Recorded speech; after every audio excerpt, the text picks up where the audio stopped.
Does this feel familiar to you? It's the middle of the night. The house is quiet, and once again, you're awake, carefully making your way to the bathroom. Not for the first time tonight.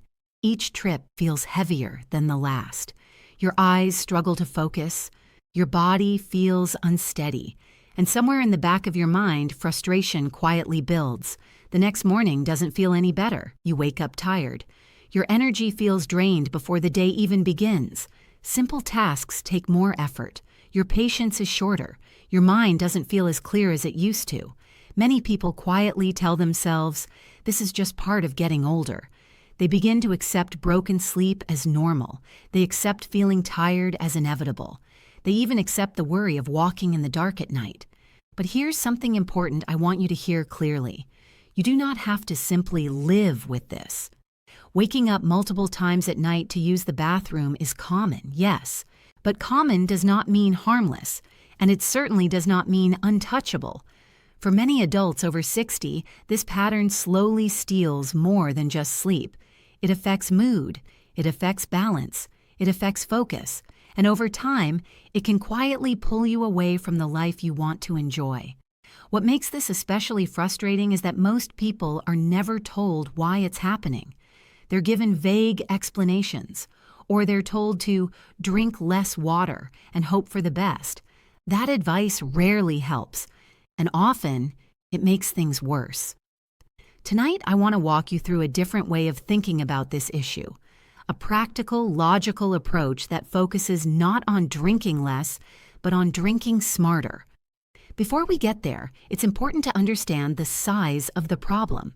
A large number of adults over 60 wake up at least once every night to use the bathroom. For many, it's 2 or 3 times, sometimes more. This pattern has a name, but the name itself isn't the most important part. What matters is this.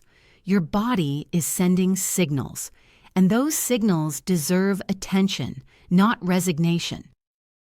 Interrupted sleep doesn't just make you tired. It interferes with how your brain restores itself overnight. It affects how steady your body feels the next day. And it places extra strain on systems that already work harder with age. People rarely talk about this openly. Many feel embarrassed. Others assume nothing can be done. But when you listen closely to people who experience this night after night, the stories are strikingly similar. They talk about losing confidence walking in the dark. They talk about feeling foggy during the day. They talk about no longer feeling like themselves. This isn't about fear, it's about awareness. Once you understand what's actually happening inside the body at night, the solution becomes much clearer. And that's exactly what we're going to do next. In the next part, I'll explain what's really going on inside your body after you fall asleep and why nighttime bathroom trips increase with age, even if you feel like you're doing everything right. Stay with me. To understand why this happens, we need to gently look at what the body does at night. While you sleep, your body is supposed to shift into a slower, restorative mode.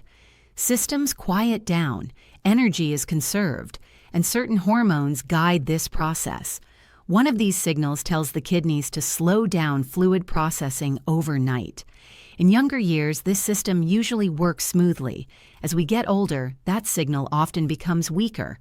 This means the kidneys may continue producing urine at a pace that's better suited for daytime, not sleep. So even if your bladder hasn't changed much, it fills faster during the night. There's another factor many people don't realize. During the day, fluid can naturally collect in the lower legs and ankles, especially if you sit or stand for long periods. You might notice mild swelling by evening. When you lie down, gravity no longer keeps that fluid in your legs. It slowly returns to circulation. Your kidneys filter it. And a few hours later, your bladder gets the message. That's why many people wake up around the same time each night. This isn't a flaw in your body. It's a predictable pattern. Now let's talk about why this matters. When sleep is broken repeatedly, the body doesn't get the full benefit of rest. Deep sleep plays an important role in mental clarity, emotional balance, and physical recovery. When sleep is interrupted night after night, people often notice difficulty focusing, slower thinking, reduced patience, feeling less steady on their feet. This isn't simply getting older. It's what happens when the body doesn't get uninterrupted recovery time. There's also the practical side of waking up at night. Moving through a dark home while half asleep challenges balance and coordination.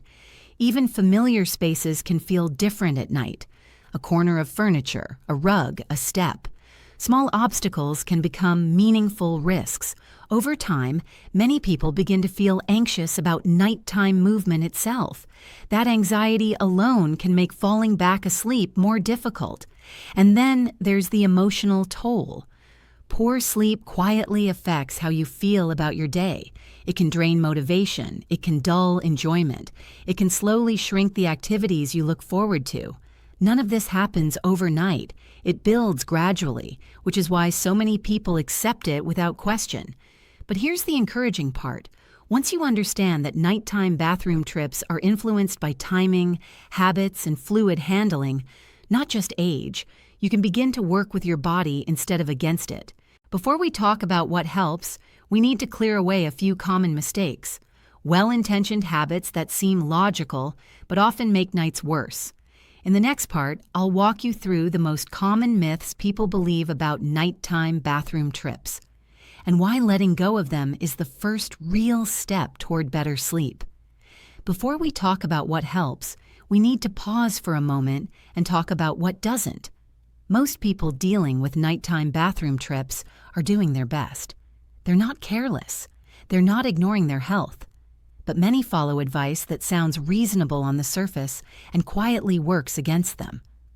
Let's gently clear up the most common mistakes. The first one is this: I should drink as little as possible during the day. This idea feels logical. Less liquid in, less liquid out. But the body doesn't work that way. When you don't drink enough during the day, your urine becomes more concentrated. That concentrated urine can irritate the bladder, making it more sensitive. A sensitive bladder sends signals earlier than necessary, even when it isn't truly full. There's another problem. When you limit fluids all day, thirst builds up. So later in the afternoon or evening, you naturally drink more to compensate. The body, already in conservation mode, processes that fluid later, often during the night. So paradoxically, drinking too little during the day can lead to more nighttime awakenings. The second common belief sounds like this: I've always had a small bladder. That's just how I'm built. While bladder capacity can vary for most adults, the issue at night isn't the size of the bladder, it's the timing of urine production. If the kidneys continue working at daytime speed overnight, even a perfectly healthy bladder will fill quickly. Focusing only on bladder size distracts from the real factors that can be adjusted. And the third mistake is one many people don't want to give up. A glass of wine or beer helps me relax before bed. While it may feel calming at first, this habit often works against restful nights. Alcohol encourages fluid loss and interferes with the body's nighttime regulation signals. It also disrupts the natural rhythm of sleep, especially in the later hours. The result is often waking up when sleep should be deepest, right when the bladder is also more active. Avoiding alcohol in the hours before bed is one of the most reliable ways to reduce nighttime awakenings. None of these habits come from bad intentions. They come from incomplete information. The good news is that once these myths are set aside, progress becomes much easier. Now we can focus on what actually helps, not extreme rules, not deprivation, just smarter timing and simple adjustments that work with your body's natural rhythms. In the next part, I'll walk you through a practical hydration approach, not about drinking less, but about drinking at the right time, that many people find surprisingly effective. Now let's talk about what actually helps. The goal is not to drink less. The goal is to drink smarter. Think of hydration as timing, not restriction. Most people spread their drinking evenly across the day, or worse, save a large portion for the evening. That works against the body's natural rhythm. Instead, the body responds best when most fluids come earlier in the day. Here's the simple principle. Give your body plenty of fluids when you're upright, active, and able to process them efficiently. Then allow things to slow down as the evening approaches. Start your day with intention. When you wake up, drink a full glass of water. This helps your system transition into the day and reduces the urge to catch up later. Through the morning and early afternoon, sip regularly. Don't wait until you feel very thirsty. By the late afternoon, begin easing back. You don't need to stop suddenly. Just reduce the volume. With dinner, drink only what you need to comfortably eat. A few sips are enough for most people.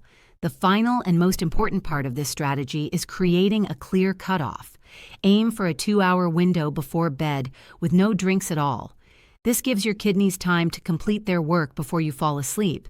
It allows your bladder to empty fully before nighttime rest begins. If your mouth feels dry during this time, a small rinse or a tiny sip is usually enough. Avoid full glasses. This approach works because it respects how the body naturally transitions from day to night. You're not fighting your system, you're guiding it.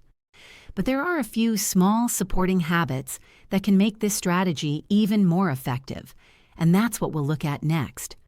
One helpful habit is making sure the bladder truly empties before sleep.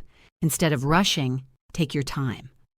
After using the bathroom, wait briefly, relax, and try again. This simple pause often makes a meaningful difference. Another supportive step involves the legs.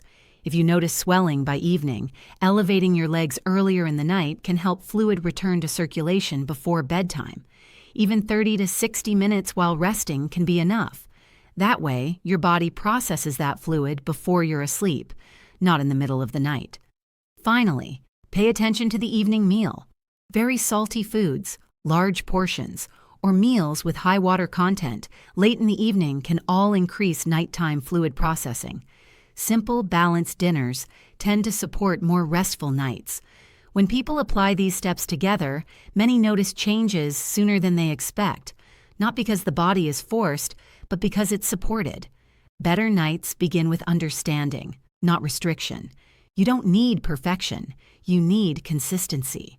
If this approach feels manageable, start tonight. Adjust gradually. Pay attention to how your body responds. And remember, waking at night is not a personal failure. It's a signal. When you respond thoughtfully, improvement becomes possible. If this information was helpful, I encourage you to stay connected. Future videos will continue exploring simple, practical ways to support sleep, energy, and daily comfort as we age. Thank you for taking the time to listen, and tonight give your body the chance to rest more deeply.